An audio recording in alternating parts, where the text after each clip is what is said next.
The surest way to make a woman miserable is to give her everything she wants. I'm going to repeat that again. It's very, very important. The surest way to make a woman miserable is to give her everything she wants. Now let's break this down a bit. So men, from a very young age, have been conditioned to meet the needs of a woman in order to make her quote unquote happy. This is where the common trope, happy wife, happy life, comes from. We've heard this from the time we were children. The problem, though, is that happiness is fleeting and it's never fully achieved as an end state for women. It comes and goes. They can never be fully happy. They're constantly in search of recharging that happiness battery. And what this does is it results in the man constantly qualifying to the woman, doing things for her, making sure that she's satisfied emotionally. And this creates a disproportionate value or interest that is not reciprocated back fully. We're going to dive into that a little bit deeper in a second, but men, as logical, deductive problem solvers, we don't see an issue with this because we're taught to make women happy by satisfying her feelings. So, okay, we find out as men, in order to make women happy, we just need to satisfy our feelings. So you put one input in, and you get another output out.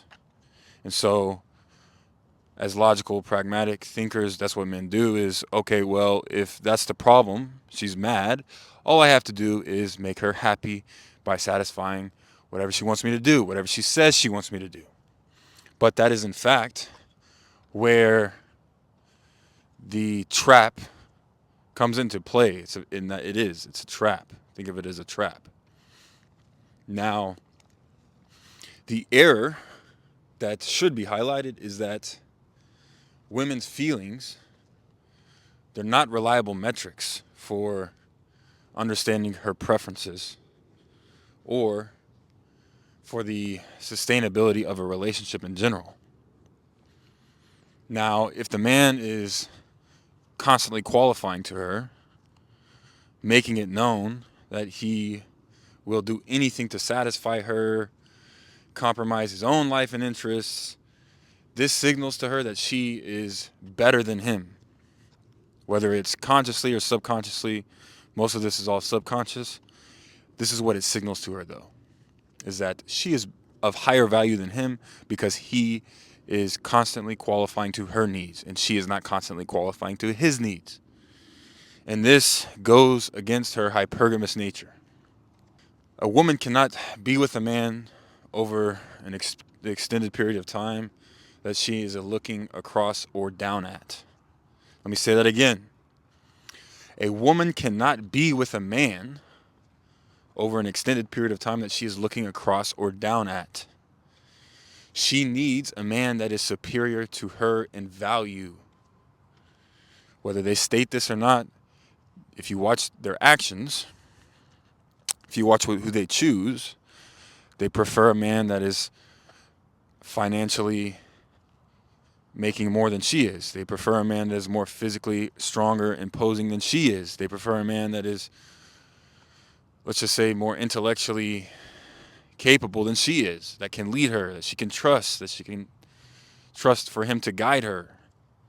This is who they would choose if they had the option. Now, does every man have these all in one? Most of the time, no. So she has to make sacrifices a lot of the times.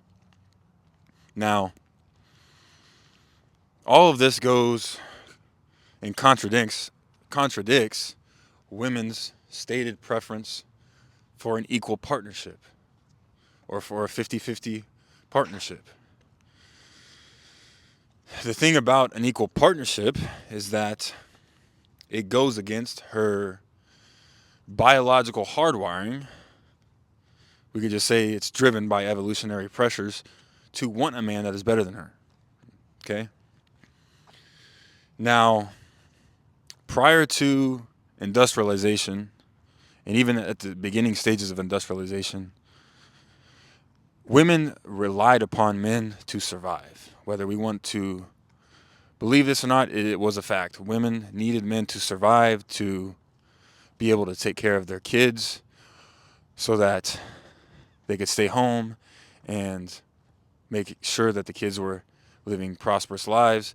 So the men would go out, earn resources, protect her, provide for her and the family so that she and her kids could prosper.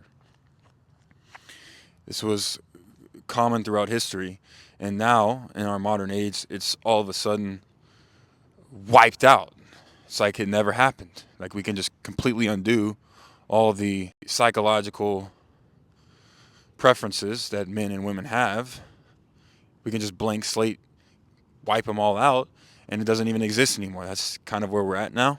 So this creates like a dissonance, a dilemma in women's minds. So this is the state that most modern women are in. They are taught and conditioned to want or say that they want an equal partnership, yet her instincts tell her to be with a man that is of a higher value. This infantilization of men catering to women does not work in practice, despite the overwhelming majority of society saying it does or should. Infantilizing a man just ensures that the woman will lose the trust and respect for his ability to lead and guide her. A woman can fundamentally not be with a man long term that she is treating as a child, or she looks at it as a child. She cannot trust him to make decisions, to direct her and her family in the right direction. She's not going to be able to be with that man long term. So, man's only hope for sustaining a relationship is ensuring that he places his own self-interest first and doesn't defer to her whimsical, emotional nature.